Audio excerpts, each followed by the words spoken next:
साधु सीप समुद्र है, सतगुरु स्वाति बूंद। तृषा गई एक बूंद से, क्या ले करो समुंद। इस दोहे में संत कबीरदास जी गुरु के महत्व के बारे में बताते हैं। साधु संत एवं ज्ञानी समुद्र की सीप के समान होते हैं। सद्गुरु स्वाति नक्षत्र की अनमोल पानी की बूंद के समान है।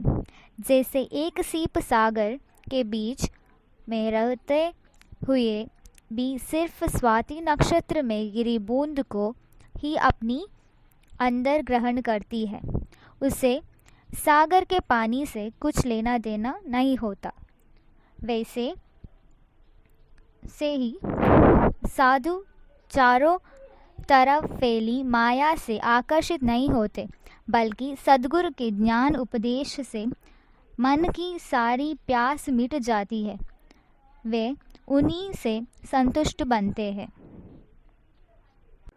गुरु कुमार शिष्य कुंभ है, गड़ी गड़ी काढ़े कोट। अंतर हाथ सहार दे, बाहर बाहे चोट। संसारी जीवों को सन्मार्ग की ओर प्रेरित करते हुए संत शिरोमणि कबीरदास जी कहते हैं, गुरु कुमार है, शिष्य मिट्टी के कच्चे गड़े के समान है। जिस तरह कुम्हार अनगढ़ मिट्टी को तराश कर उसे सुंदर गड़े की शक्ल देता है, उसी तरह गुरु भी अपने शिष्य को हर तरह का ज्ञान देकर उसे विद्वान और सम्मानीय बनाता है। गुरु अपने शिष्यों के साथ कभी कभी कड़ाई से भी पेश आ सकता है, लेकिन जैसे एक कुम्हार गदा बनाते समय मिट्टी को कड़े हाथों से गूंथना ज़रूरी समझता है, वैसे ही गुरु को भी ऐसा करना पड़ता है। वैसे यदि आपने किसी कुम्हार को गदा बनाते समय ध्यान से देखा होगा तो यह ज़रूर गौर किया होगा कि वह बाहर से उसे तपतपाता ज़रूर है, लेकिन भीतर से उसे बहुत प्यार से सहारा भी देता है। उसी प्रकार शिष्य को कठोर अनुशासन में रखकर अंदर से प्रेम भावना रखते हुए शिष्य की बुराइयों को दूर करके संसार में सम्मानीय बनाता है। कबीर देखा एक अंग महिमा कही न जाई, तेज पुंज पारस गणों नैनु रहा समाई। इस दोहे में कबीरदास ईश्वर की महिमा के बारे में बताते हैं। कबीरदास कहते हैं कि मैंने ईश्वर के अंग का दर्शन किया है, लेकिन मैं उसकी महिमा के विषय में बखान नहीं कर सकता। वह अमित और प्रकाशवान है, जिसकी महिमा का वर्णन कर पाना संभव नहीं होता है। ऐसे परमात्मा प्रकाश के पुंज और पारस की भांति से है, जिसे समझ पाना संभव नहीं है। वह अपने प्रभाव से ही साधक को स्वर्ण में तब्दील कर देता है। उसके अनंत सौंदर्य का प्रकाश मेरे नयन में समा चुका है। जाके मुँह माता नहीं, ना ही रूप कुरूप, पुहुप बासते पातरा, ऐसा तत् अनूप। इस दोहे में कबीरदास निर्गुण निराकार ब्रह्मा के संबंध में बताते हैं। निराकार ब्रह्मा का कोई निश्चित रूप नहीं होता, उसका मुख और मस्तक नहीं है, वह सुंदर असुंदर से परे है, उसका कोई लक्षण नहीं है। हम मंदिर, देवालय और मूर्तियों में एक रूप में डालकर देखते हैं, यह सत्य नहीं है, क्योंकि वह तो निराकार है। निराकार होकर भी साकार है, कण कण में व्याप्त है, जिसके अस्तित्व को समझा जा सकता है। कबीरदास जहाँ मूर्ति पूजा का विरोध किया, वहीं पर लोगों को धार्मिक कर्म कांड और अंधविश्वास के प्रति जागृत किया और समझाया कि ब्रह्म को कहीं ढूंढने के लिए जाने की आवश्यकता नहीं है। नहीं, वह तो हमारे ही गट में है। भाव है कि ब्रह्मा का वास पुष्प की सुगंध से भी सूक्ष्म, वह अनुपम तत्व है। बिरहा बुरा जिनी कहे, बिरहा है सुल्तान। जिही गति विरह न संचरे, सो गट जान मसान।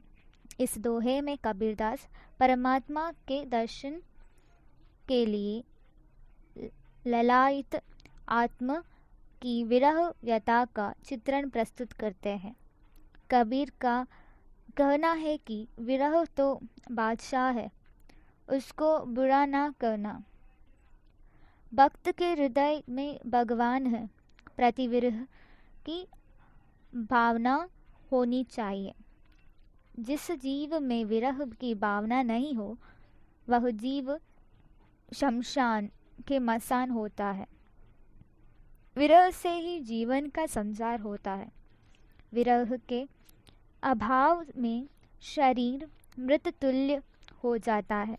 विरह भुवंगम तन बसई, मंत्र ना लगे कोई।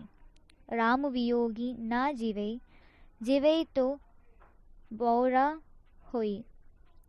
विरह रूपी सांप शरीर रूपी इस बांबी में घुसा हुआ है। इस पर किसी प्रकार के मंत्र का कोई प्रयोग नहीं हो सकता। भगवान का सच्चा वियोग जीवंत रह नहीं सकता। अगर राम के वियोग जो जीवित रहता है, लोग उसे पागल कहता है। यह तन काचा कुंभ है, लिया फिरेता साथी। डबका लागा फूटी गया, कछु न आया हाथी। इस दोहे में कबीरदास जीवन की नश्वरता के संबंध में बताते हैं। जीवन क्षणभंगुर है, अतः इसके आकर्षण में पड़ना मूर्खता है। यह शरीर कच्चे कुंभ के समान है। एक छोटा सा धक्का लगने पर भी यह घड़ा टूट सकता है। इसके बाद कुछ भी नहीं बचता सकता। इस पर हमें अभिमान नहीं रखना चाहिए, क्योंकि काल के सामने हमारा कुछ भी नहीं चल सकता। मनुष्य जन्म दुर्लभ है, देखना बारंबार। तरवर ते फल जरी फड़िया, बहुरी न लागे डार। इस दोहे में कबीरदास अनमोल मनुष्य जन्म के महत्व के बारे में बताते हैं। यह मनुष्य जन्म बहुत ही मुश्किल से मिलता है। अपने पूर्व जन्म के सत्कर्मों के फल के कारण यह जन्म प्राप्त होता है। मानव जीवन बार बार प्राप्त नहीं होता है। जैसे फल एक बार पेड़ से टूट कर गिर जाता है, वह दोबारा डाल से मिल नहीं पाता है। ऐसे ही यदि मनुष्य जन्म एक बार हाथ से निकल गया तो पुनः इसको प्राप्त नहीं किया जा सकता है। इसलिए इस देह को पाकर हरि का सुमिरन करना चाहिए। कबीर यह तन जात है, सके तो लेहू बहोड़ी। नांगे हाथू ते गए, जिनके लाख करोड़ी।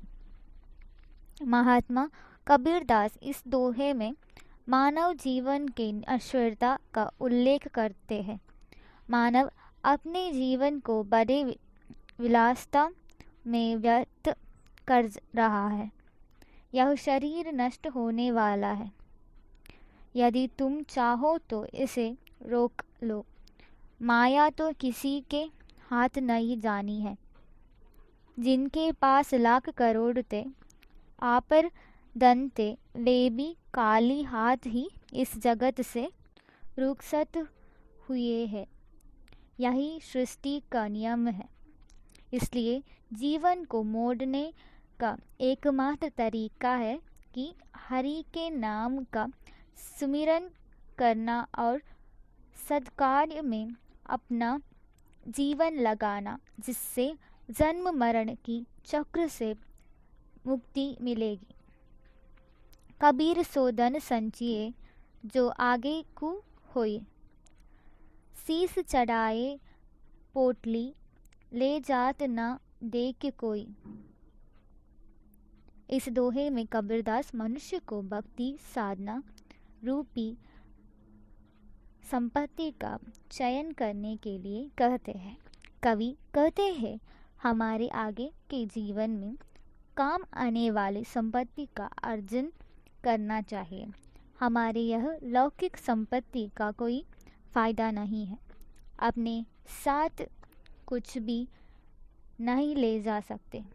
अतः इस नश्वर जीवन को भगवान की भक्ति में सार्थक बनाना चाहिए। धन्यवाद।